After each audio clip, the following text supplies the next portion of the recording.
and gentlemen, and welcome. My name is Anthony Rhoda. I'm the Director of Technology Transfer and Research Partnerships at Nipissing University. And just a little plug, if any of you haven't been to Nipissing University, you have to make a trip. It's a beautiful campus, and once you see it, you'll want to send your children there or even come out yourself. So that's my little plug for the afternoon. Thank you for joining us this afternoon, and welcome to Discovery. Before we go any further, I'd like to acknowledge the generous support of Enbridge, the sponsor of this presentation theater. I'm delighted to welcome you to this panel discussion, Extracting More Value Out of Trees. Today, this panel will discuss some of the new high-value opportunities in the forest economy that are present thanks to bioenergy, bioproducts, and selective high-value species selection. Combined with intelligent decision management tools, these are new aspects of the forestry industry that are resulting in new products in a new product sector. To guide us through the discussion, we have Dianne Miller, who will be your moderator. Dianne is the General Manager of Forest Ecosystems Science Co-operative, Inc. Over the past 16 years, Dianne has grown her organization from a concept to a recognized enterprise. Her cooperative provides a forum where industry, government, and the research community collaborate and pool resources to address important issues facing substantial forest management. Welcome, Dianne, and thank you for joining us this afternoon.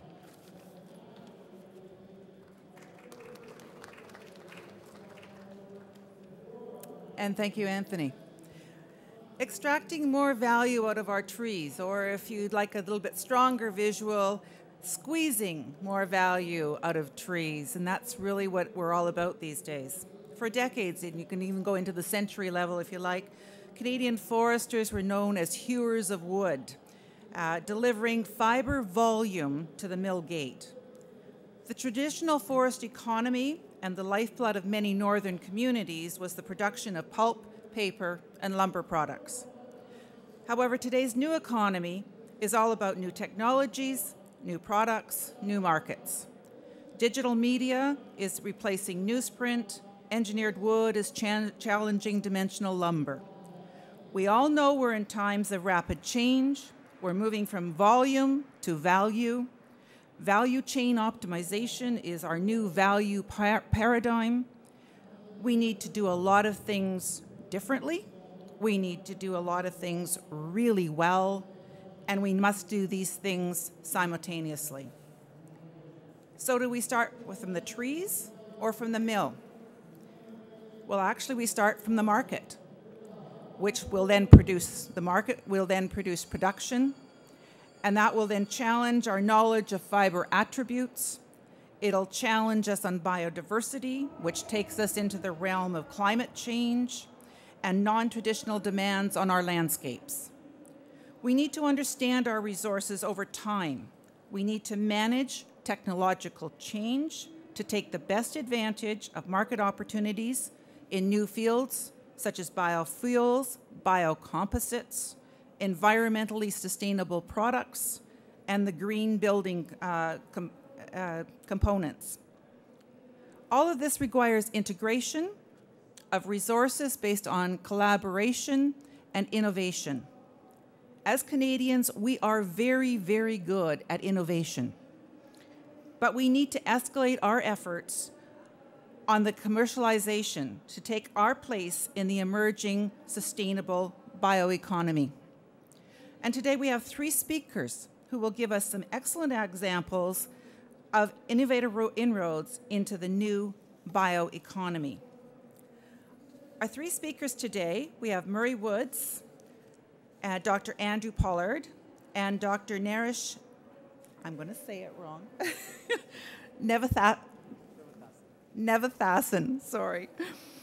And first up is going to be Murray Woods. Murray is a senior analyst, forested landscapes in the Ontario Ministry of Natural Resources. Over the past 28 years, Murray has been involved in the development and implementation of the Ontario Growth and Yield Program and evolution of forest, stand, and tree growth and yield models. He is currently working with a team exploring the utility of LiDAR technology, and he's going to tell you what LiDAR is all about, and multiband digital image analysis in the development of enhanced forest inventories at the stand and at the individual tree level. So please welcome Murray Woods.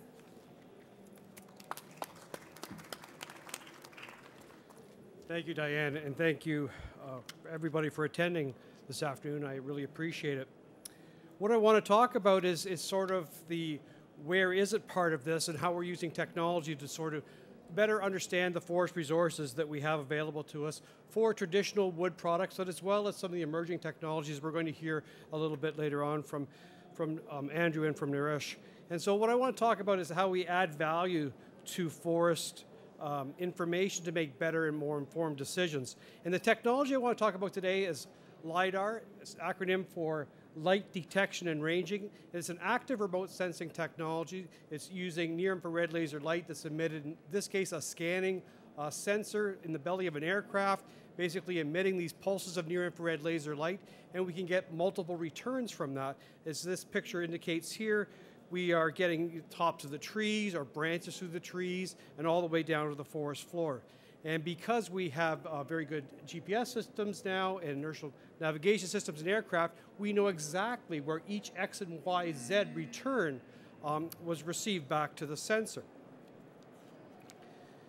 Now, the common suite of forest products probably about 5 years ago with this technology was a very detailed digital elevation model product from sort of the ground returns. The first return from the laser would give us the tops of things, tops of trees, tops of buildings or whatever. And if we could take that first return or that top of the object for that digital surface model, subtract it from the very detailed digital elevation model, we have what's called a canopy height model. So no matter where I looked across the surface, I could directly read the height of the forest. Now, that's just the beginning of the process. Usually what comes along with that is also digital imagery, and the LiDAR sort of complements the digital imagery to sort of develop better forest inventories. On the right-hand side, you can see the current Ontario base map is a 20-meter raster product, and below that's that same scene in this case is a 5-meter product. You can see it's like turning a light bulb on, the amount of detail you get from a digital elevation model with the LiDAR technology. And most of the acquisitions we're doing in Ontario in the R&D world, we're actually driving a 1-meter digital elevation model. So again, it's a sort of another factor of finer resolution. What I'm going to talk about today is sort of caught in an umbrella called AFRIT, Advanced Forest Resource Inventory Technologies. It's mostly funded by the Canadian Wood Fibre Centre, OMNR. The OCE has been part of that in history. A lot of Nipissing University, Queen's University, all interested in what LiDAR and image automation techniques could add to inventories. Traditionally with inventory, we basically would do cruising. We would put people on the ground because nothing can replace people on the ground doing this work. But unfortunately, cruising has sort of fallen out of favor as of late because it was only seen as a cost. And this technology is a way to provide some similar levels of information. We tended to do very light cruising because of that cost. It's expensive, but it does provide information that you can't get from other remote sensing technologies. So no matter what I talk about today, and I'm a pretty excited person about LiDAR and image automation, having somebody on the ground physically touching the tree, looking at the tree is still the best way, but there's a lot of trees out there. And so we're trying to find ways of looking at it, trying to get to the same end in some technological manner. One thing about sampling is when you are on the ground at a certain spot, you get information about that spot, and then you want to try to extrapolate that across the whole land base. But in this sort of picture here, you can see where the yellow dots are. Those were my field plots randomly fell, and I have good information about those, but I might not have as good information as I extrapolate those values across the rest of the stand. And if I have another stand where I need to get information on, I have to do it again and again. With LiDAR, we basically get 100% enumeration. So for that whole stand that's here, I have a complete picture of the vertical distribution of the forest. And it's really working with that vertical distribution. You know, your eye can see the treetops. One thing about LiDAR versus imagery is LiDAR gets a return, at that top of the tree, which is sort of what you look at an image looking down, but you also get returns throughout the structure of the forest. So it's using and capitalizing on that structure we want to try to take to another level of forest inventory information. The OCE helped us out, some questions we had a couple of years ago about how much LiDAR do you need to acquire in order to make statistical precisions of your forest inventory. And so we were involved in a project that basically statistically proved that really you don't need a lot of high density LiDAR to do the type of area-based modeling we are for our forest products. And so we had missions through different forest types where we flew about 3 pulses per square meter, and we basically filtered that down to about half a pulse per square meter, and statistically we were able to recover the same level of precision in our models for our forest inventory metrics. That suite of metrics is listed here, and this is the Romeo Millette Forest, which is Timmins, Ontario as you move west, 630,000 hectare forest. We can now predict for every 20 by 20 meters of that forest all those different inventory things on the right-hand side. So if I need to know the volume or the size, the amount of sawlog volume and the amount of pulp volume, I can actually have that in each 20 by 20 meter raster cell, and it's completely scalable because I have 100% enumeration of the land base. Statistically, I can scale that up to any size. So in our traditional inventory, we basically have an image, and we have a polygon description that gives us the height, the age, the stocking, and the species composition. And what LiDAR allows us to do within that 20 by 20 meters is to light up things like the average diameter in this case. And you can see in this raster it's color-coded, the green being the larger trees. We have a lot of different, or a better resolution of the type of products that may be available for saw logs, pulp, or biofuels down the road. And all the other metrics that we talked about, the gross merchantable volume and heights and all those things equally can be expressed in that 400 square meter raster. But that's just the beginning. What we're also able to do is to sort of provide more information for that value chain by extracting from that LiDAR returns, that structure, the actual size class distribution. So whether it be stems per hectare or volume per hectare, we can express that in 2 centimeter diameter classes. So timber products is one side of the equation. The other side of the equation that we manage for the people of Ontario is things like habitat. So these same type of distribution, this horizontal distribution as well as the vertical distribution, are directly what we key in for habitat modeling, and we can explicitly light that up on our land base for every 400 square meters of the forest we're developing. So how well does it work? In actual scaled volume comparisons, on the left-hand side, we have sort of what the traditional volumes would have been estimated at by our yield curves, and on the right-hand side is those same blocks that are, whoops, can I go? Oh, I have the power, hang on. So on the left-hand side is the traditional. I need a pointer. So these are different stands or different blocks that were harvested, and this is sort of the comparison across.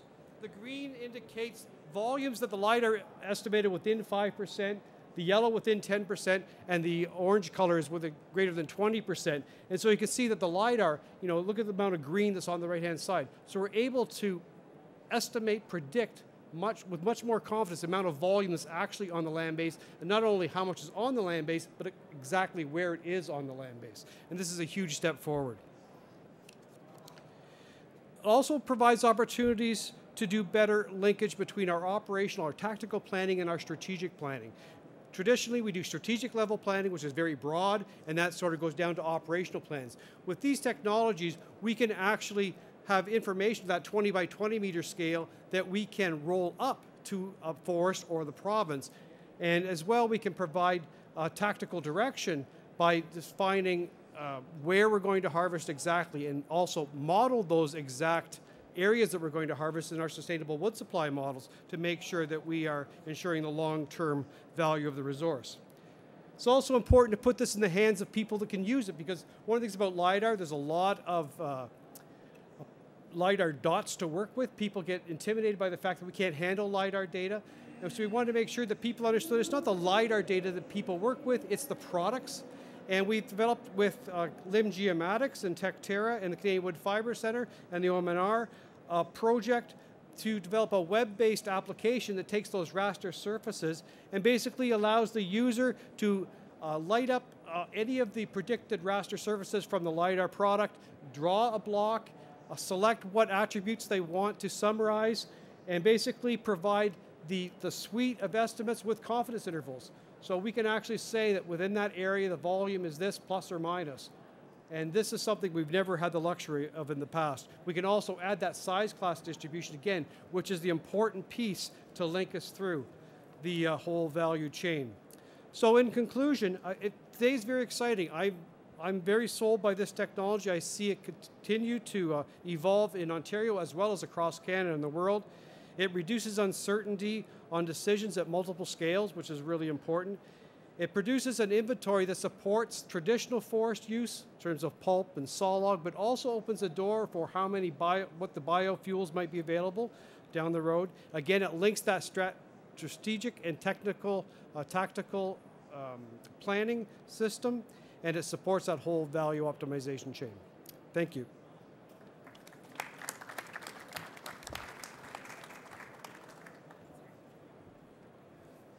Thanks very much, Murray. You know, it's really hard to take a passion and turn it into 15 minutes. So thanks very much for that. Our next, oh, and by the way, we're not going to do any questions until the very end. So, but we will allow some questions after all three speakers have finished. Our next panelist is Dr. Andrew Pollard. Andrew is a professor of mechanical and material engineering and a Queen's University research chair in fluid dynamics and multi-scale phenomena. He's also the inaugural director of the Sustainable Bioeconomy Center at Queen's, whose focus is on all aspects of the bioeconomy for the Great Lakes regions. His activity within the scope of bioeconomy is in biomass densification, gasification, community outreach, and feedstock to product linkages. Please welcome Dr. Andrew Pollard.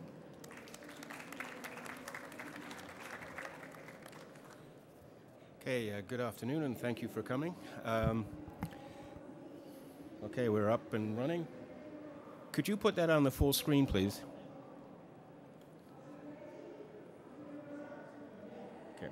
While they're doing that, the title of this talk is Extracting the Value Out of Biomass, and I'm moving slightly beyond the forestry sector into other biomass sectors, simply because I'm going to be shamelessly self-promoting something towards the end of my presentation.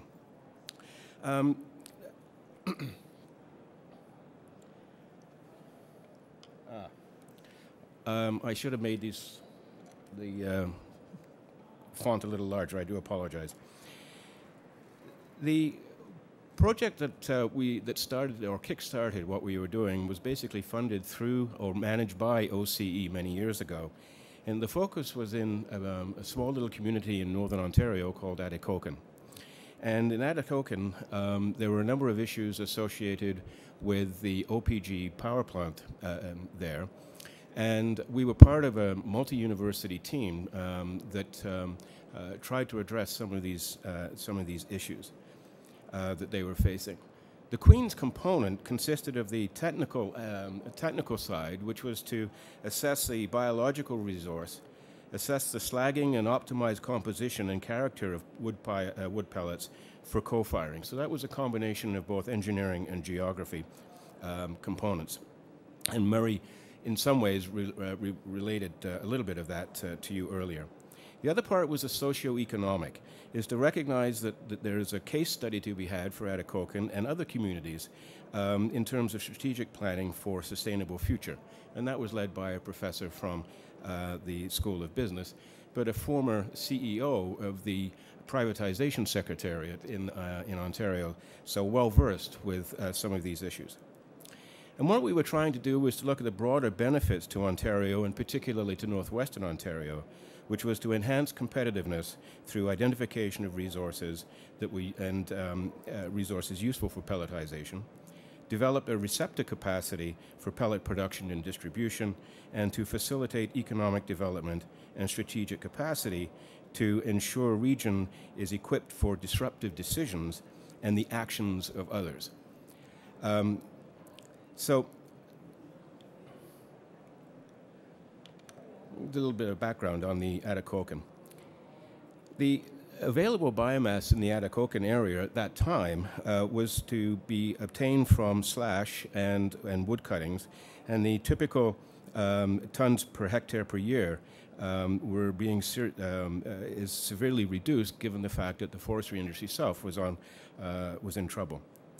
The OPG burning coal power station, which is a 215 megawatt thermal or 900 megawatt kilowatt per hour per year electrical, was in the process of trying to move away from the use of coal into reintroducing or introducing biomass.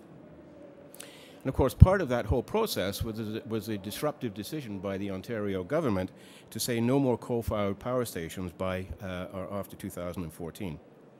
So to feed 215 megawatts thermal requires about 400,000 tons, or approximately 400 hectares, of biomass resource per year. That has to be drawn from a non-contiguous space around Atacocan. Otherwise, it would have to be shipped in at very cheap cost. So it becomes a transportation cost issue if it's not made available within approximately a 100-kilometer radius of the station. There's an additional disruptive decision that emerged, and that was that when OPG decided to do this, they didn't realize that to feed 400 or 4 gigawatts with pellets is going to be a challenge, because the fundamental pellet production facility or industry did not exist. So some of the unintended consequences and benefits of this were as follows. So my colleague, Scott Carson in the School of Business, considered the harm from well-intended progressive environmental legislation, but then concluded that a government can go beyond compensation to form collaborative public-private partnerships to promote strategically viable future directions for communities. My group recognized the opportunity brought from the Atacocan study to reach out to other communities in northwestern Ontario, including the need to engage First Nations and the impact benefit agreements. A funding application, by the way, is underway for sustainable communities in the north that includes the rather holistic view that we believe is required, that includes the combination of engineering, social sciences, education, and business. It was also recognized that in the absence of a clear policy, we need to stay focused on short-term short-term objectives and outcomes. So to this end, we have been working very closely with the cement industry in and around Kingston, and Lafarge Cement in particular, on their project called Cement 2020. And this is a collaborative arrangement between Lafarge Cement, Queens, the World Wildlife Fund, and others, as we try to look at displacing fossil fuels in the cement-making industry using biomass, in the same ways that we are trying to do it by working with the power generation industry itself. What were the opportunities that emerged as a result of this? Kingston is now, as you know, is home to Queen's, but also the Royal Military College of Canada and St. Lawrence College. The opportunity that has emerged is that we are now all working together on renewable, sustainable energy technologies, and some examples of this you can see out on the floor today. Kingston has established a not-for-profit organization called Switch, which tries to link business, farmers, public institutions, etc., to create the connections and reassurances that are needed as we move forward away from a fossil fuel-based economy. An example is the Green Energy Act and the FIT program and the implementation uncertainties associated with that. So it's all about connections. In addition, it fostered the opportunity to host a number of conferences on biomass and energy that bring together industry, government, and academia, recognizing that the transition from a fossil fuel economy demands a team approach. Some of the issues that we are now facing are the following. We have to recognize that we're trying to overcome 150 years development of and dependence on fossil fuel infrastructure. We will make errors and we will have false starts. There's also these two other issues that we need to worry about. One is Nimbyism, which I'm sure you all know about, and the other one is Nimptoism. Nimptoism stands for not in my term of office. One of the things that is not there, and that is with the emergence of biomass as a fuel source or an energy source for either direct energy or for other uses, will be the contention for resources. And it's something with the emergence of the mining industry, the cement industry, the steel producing industry, and obviously the energy, the electricity producing industry, will all want access to these resources. However, we also have to recognize we have to avoid the unintended consequences of solving one problem at the expense of exacerbating another. And I think a prime example of that is a food for fuel debate that had occurred a few years ago. In addition is the feedstock to product value chain, and that is the push-pull quandary that is especially given at the small to medium to large user base, as I was referring to earlier. Finally is the quality assurance of the product that each of these industries may require. Okay, I'm going to turn attention now to some of the existing issues associated with biomass. How much time have I got? 5 minutes? Okay. First of all, existing biomass pellets have certain issues associated with them. First of all is the transportation costs that are due to low bulk density. An example of the type of biomass pellets that we're talking about are indicated in the hands at the top right hand of the slide. The energy density is about 16, 17 gigajoules per ton, where coal typically is of order 23 to 25 gigajoules per ton. The mechanical characteristics of these fuel pellets provide really serious challenges for storage, for handling, and processing issues and fines, which cause explosions. An example was at Ekokan. We had a problem there where the power plant, the baghouse, exploded, and of course the recent explosions that have occurred in Prince George a couple of weeks ago. Biomass pellets are hygroscopic. That is, they have a lower heating value because of all the water that's contained in them. And that is accompanied by a biological activity that causes them to rot and a mechanical degradation. There's also the issue of off-gassing during storage and shipping to produce volatile combustible compounds, as well as CO and CO2. However, what if there was a pellet that had no binders, had no fines, very high mechanical strength, very high mass density, resolved the handling difficulties associated with the standard pellets, very high bulk density, therefore minimizing transportation issues, very high energy density, very equivalent to coal. Storage and moisture issues are significantly reduced, and the energy required to produce them are also significantly reduced. I introduce you to the Q pellet, an innovation, which is why we're here. It's torrefied and it's spherical, and it's currently the subject of a patent application through Queen's University and Partech Innovations. It resolves all of the problems with existing pellet technology. It has the energy density of coal. It has optimal packing density, therefore reduced transportation costs. It is durable because it does not produce any dust. It is hydrophobic and therefore requires no specialized storage or risk of rotting. It is versatile because we can use either wood or agricultural biomass in its formation. So here's the opportunity.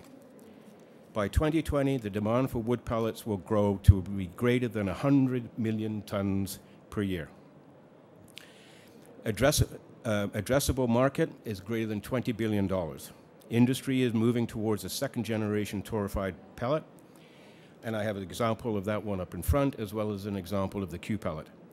There's going to be a slow adoption rate due to the low energy density and high transportation costs, dust formation, and specialized storage needs.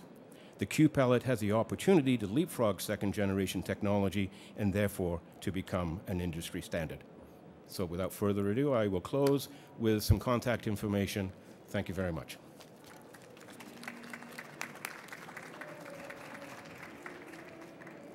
And thank you, Andrew.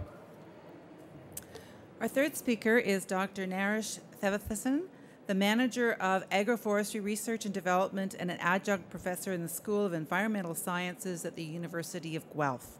He's actively involved in woody biomass research and agroforestry research in southern Ontario, in other areas of Canada, and international development projects in Ghana, West Africa, India, Egypt, Nepal, and in Chile. Please welcome Dr. Thevathasan. Thank you, Dianne. I will not be doing a presentation. You will be watching a video. But I would like to take about 30-40 seconds of your time to introduce our valuable industry partner, Vice President of Ramasco Incorporation, Jim. Can you get Jim Gallant? The reason I'm introducing Jim, we both will be available to answer any questions at the end of this session. I would also like to acknowledge my collaborating researcher, Professor Andy Gordon, who received the initial funding from Ontario Centre of Excellence to establish these Willow research plots at the University of Guelph. Subsequently, we have received funding from Canadian Wood Fibre Centre, Canadian Forest Service, National Resource Canada, and the Ontario Ministry of Agriculture and Rural Affairs. And we have the largest extent of willow research biomass plots at the University of Guelph. So without any further ado, I would like to roll the video. Thank you. As Canada's population grows, so does our need for energy to heat our homes and businesses. Most of that energy comes from hydroelectric plants, nuclear generators, and natural gas. But we still rely upon coal-fired plants to provide more power when demand is high. Wind turbines are a good secondary source of power, and so are solar panels. But in order to reduce our dependence on fossil fuels, we need more environmentally friendly sources of energy to fill the fossil fuel gap.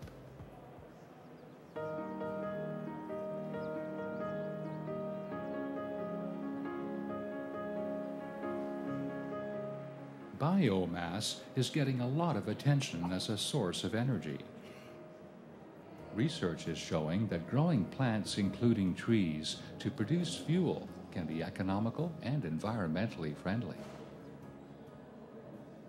Biomass pellets can be made from any biological source, such as perennial grasses like switchgrass, miscanthus, and native grasses.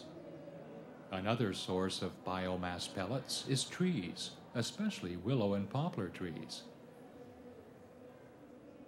Southern Ontario is home to the largest concentration of greenhouses in North America, and the industry is taking a keen interest in biomass as an alternate heat source. A facility near Leamington is leading the way in biomass energy development. At Ramasco, a variety of biomass pellets are burned to produce synthesized gas that's used to heat adjacent greenhouses. Many greenhouses are 40 acres or more. Keeping that much acreage hot costs growers a lot of money. Energy is the highest expense we have in the greenhouse industry.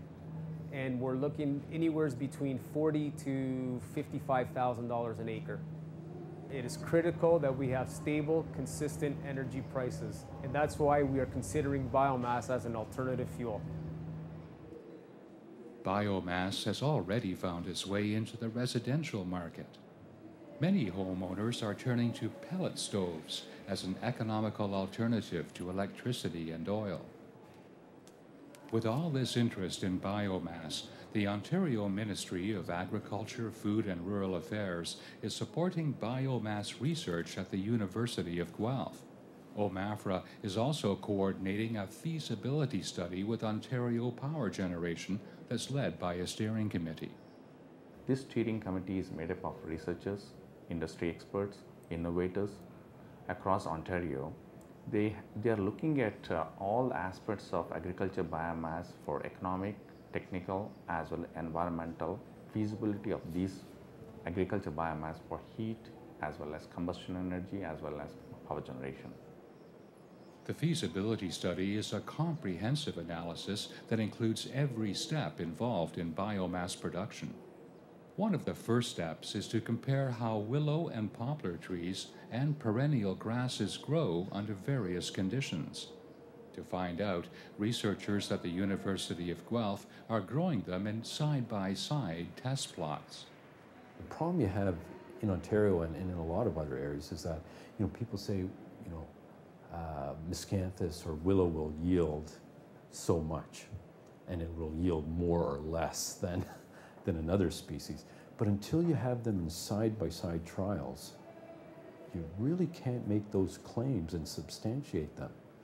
And so now we've established, in collaboration with Dr. Thevathasan and Dr. Gordon, trials where we can compare side-by-side productivity, biomass properties, that sort of thing, across species. And those trials are very important. But as you'll see, research is already showing that willow and poplar trees have some distinct advantages over perennial grasses as a source of biomass. Biomass made from trees is called woody biomass. Woody biomass research is underway right across Canada, supported by the Canadian Wood Fibre Centre, part of the Canadian Forest Service of Natural Resources Canada. The reason we're into the biomass end of things is now it's a new opportunity. We're looking at clean energy, we're looking at carbon sequestration, so we're looking at purpose-grown woody crops, as we call them, which ends up being biomass, like what you see around you, beside me here, and behind me. And what these are tree species that we're trying to adapt to agriculture land management scenarios so that we can look at expanding the forest, we can look at growing purpose-grown fiber, so specific biomass that meets specific market needs, like bioenergy, biofuels, and other bioproducts. At the University of Guelph, a thorough analysis is underway to determine whether growing and processing willow and poplar trees to produce woody biomass can be feasible and beneficial in Ontario. The University of Guelph is home to the largest research plots of willow and poplar trees in southern Ontario. We've got about 57 hectares of research plots here, and they've been in the ground since about 2006. There's basically 5 areas of research that we're interested in looking at. One is a basic economic analysis, cradle to grave, from production to product, the product being a pellet. The second is a life cycle analysis, where we replace the dollar with a unit of energy. The third is a risk analysis. How risky is this proposition on large scales of the Ontario landscape? The rather mundane aspect of finding out which clone of willow goes best on what type of soil. And finally, are these willows capable of actually improving the sites on which they grow by recycling nutrients? The woody biomass analysis begins with planting trees. Using a step planter, researchers planted cuttings that quickly rooted and grew. Willow and poplar trees grow well on marginal land, so unlike perennial grasses, they don't use land that could grow food. Research has already shown that with some initial preparation, even a stony field like this can yield a thick crop of trees. It takes 4 years to establish a good crop of willow and poplar trees. After the first year of growth, the trees are cut down, leaving stumps in the ground. Many new stems soon sprout from the stumps, and 3 years later, the trees are ready to be harvested. Naresh Thevathasan manages and evaluates the research project at the University of Guelph. This dried cut surface is from the Anderson biobaler cut during the harvest in 2009. And what you see here is after the harvest, you could see enormous amount of coppicing stems that has come up from this tool. I just counted them. There are more than 20 from one stool. So just imagine that we start from 15 to 18,000 stems, and then each stem gets multiplied by more than 20. So that is a very unique feature of willow in order to enhance biomass production.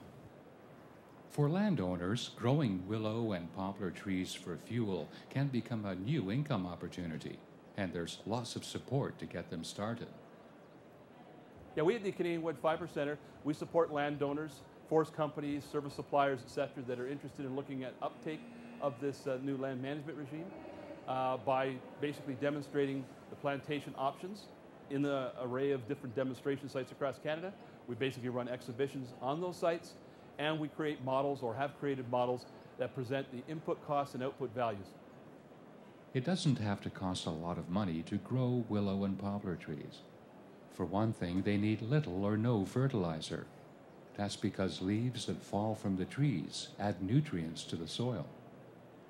Our research suggests about 2 to 3 tons of carbon is being added annually per hectare. And the nutrients that are released from these leaves while they decompose also helps to sustain the growth of the system during the subsequent year. And this again helps to reduce inorganic fertilizer application. Trees are harvested every 3 years. A plantation of trees can last for about 22 years or 7 harvests. To harvest the trees, the researchers used a specialized harvester and baler. The harvester leaves about 2 inches of tree stump in the ground, and since it rides above the ground, it can handle rough terrain. Bales of willow and poplar cuttings are loaded onto a truck. Researchers found that using a flatbed truck is best. It takes less than half the time than loading a box truck. 20 tons of willow and poplar bales now make the journey to where they'll be shredded and pelletized. Bags of pellets were delivered to the Ramasco facility in Kingsville, where a variety of pellets are burned to produce synthesized gas. Here, the team of researchers can burn the pellets under controlled conditions. And we're putting them through one of our units and assessing the quality of gas and the character of the ash to see how they would react in a commercial facility if they were to go into full commercial production. The researchers utilized state-of-the-art equipment to closely study the combustion properties of the pellets. Samples of gas were taken at 2 stages in the process. Exhaust gas was analyzed during the burn. Another sample of gas was collected for analysis by an independent lab. Back at the University of Guelph, samples of ash are tested for unburned carbon and clinker, harmful residues that can corrode metal and clog burning systems. We had analyzed the ash that we collected from the Ramasco, and I'm pleased with the result that we have very less ash content and very less unburned carbon within the ash, as well as less clinker within the ash. That are very good things for the willow pellet. The gas analysis that was taken at Ramasco also yielded good results. And we don't see virtually any carbon monoxide, and the oxygen content, extraction that is running, is in the order of 4 to 5%, which is a very good for biomass combustion system. The final analysis shows that willow pellets burn more efficiently and cleaner than pellets made from perennial grasses. Carbon sequestration is a big part of the woody biomass life cycle analysis. The carbon footprint of the entire process, from planting the trees to burning the pellets, is being carefully documented. So we are currently doing that life cycle analysis. The project is not complete yet, but I'm quite positive that as long as we can curtail the transportation distance, and as long as the processing plant or pelletizing plant is very close to the site, the analysis should show positive results. The research project is revealing a lot of evidence showing that growing and processing willow and poplar trees for fuel can be sustainable and environmentally friendly. Not only are there environmental benefits associated with the growing and the production of these 2 tree species, but at the same time it's very good for the rural economy, and most importantly, it's going to help us get off our dependence on fossil fuels. For more information about woody biomass research at the University of Guelph, contact the Agroforestry Research and Development Group. A wealth of information is also available from the Canadian Wood Fibre Centre at the Canadian Forest Service of Natural Resources Canada.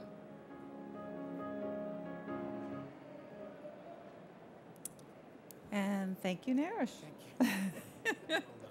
So, extracting or squeezing, as I like to think of it, more value from trees. We've heard of 3 different versions here of efforts that are going on. Murray was talking about new technology. We're looking for those attributes, so we would know the resource. Andrew was talking about the generation of biofuels, and Nourish in the agroforestry world with the developments for biomass opportunities. In all cases, we're talking about things that are market-driven. These are things that are coming from what is out there that needs to be done for the market, and then the producers are having to respond to that. We did hear the words stable, consistent. Whether it's a stable, consistent cost, if it's a stable, consistent delivery, but we need it for the market so that it is going to be something for now and going into the future. They were all talking about collaboration and innovation. Those, as we said earlier today, those are things that we are very good at as Canadians. We are getting even better at it as we move forward. But our next step is the commercialization. We need to get these things from the opportunities beyond the issues, and in each case you're hearing some of the issues that are there, but we need to get beyond the issues and get those opportunities out into the commercialized world so that we are in part running in that bioeconomy, that sustainable bioeconomy world. So with those comments, I would like to open it up for questions. You've heard 3 different stories today, and any questions on any of our panelists? A quiet group.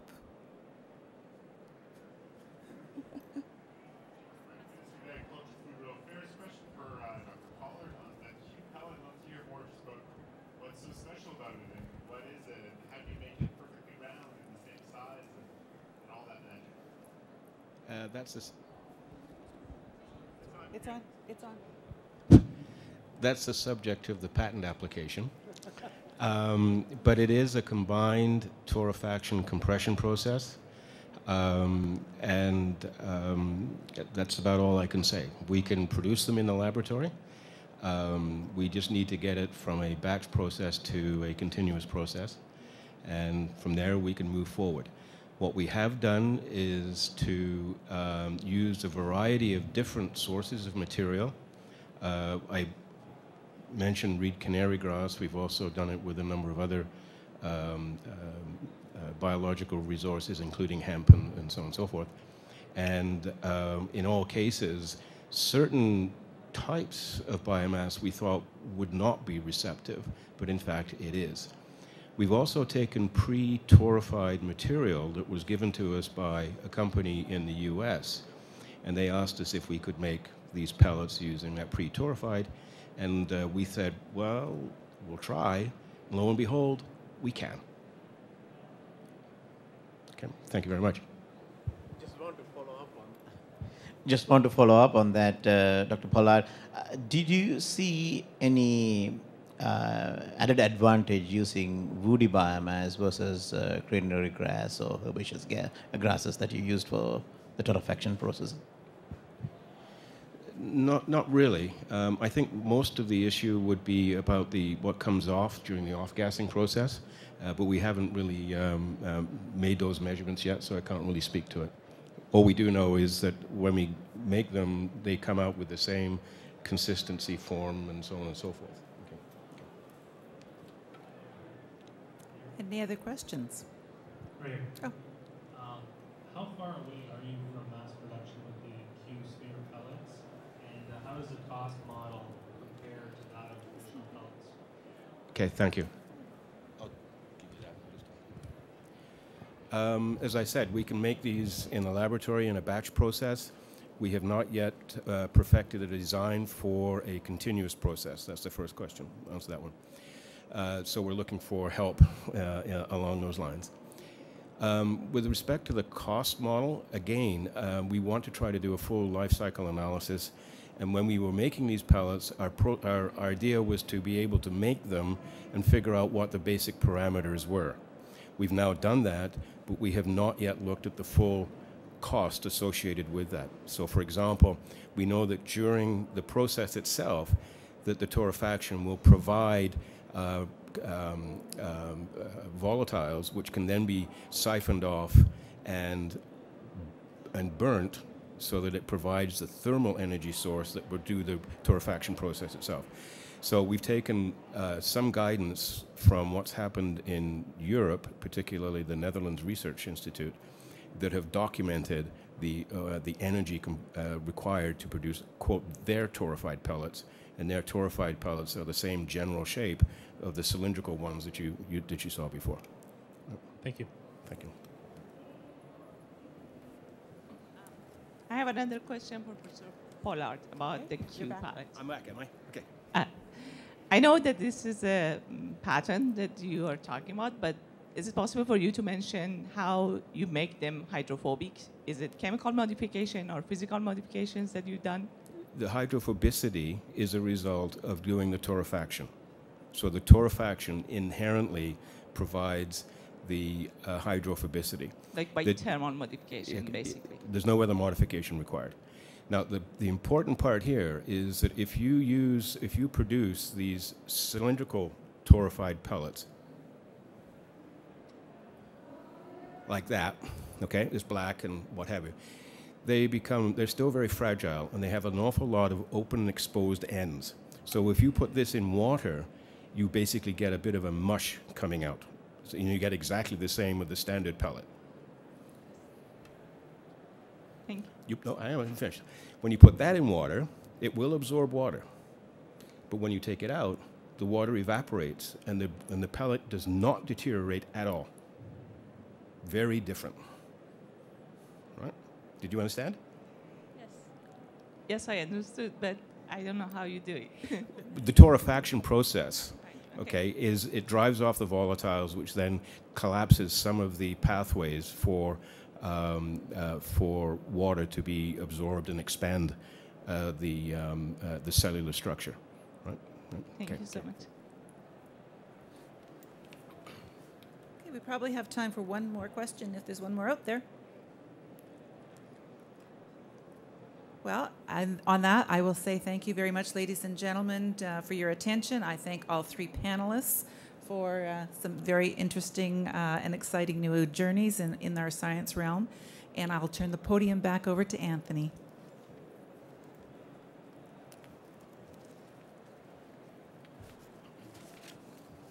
Thank you, Diane. That was very interesting. And it was interesting the way it was laid out. It was laid out in, let's identify what we have and what we can do with it. And then let's develop a product. And that's in the works. So now we have a use for it. And then the final step was, okay, we've got our product, we've got a use. Now let's see about keeping it sustainable. And all three worked very well together. So I just want to thank all our panelists for coming up. And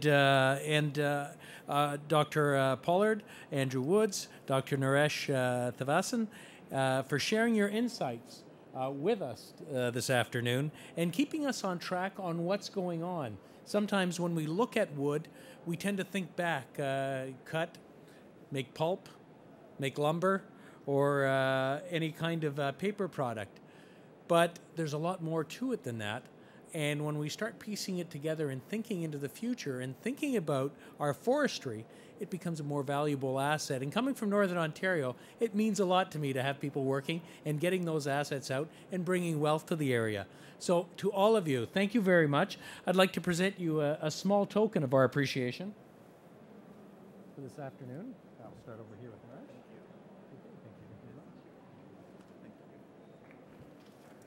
Thank you very much. Thank you.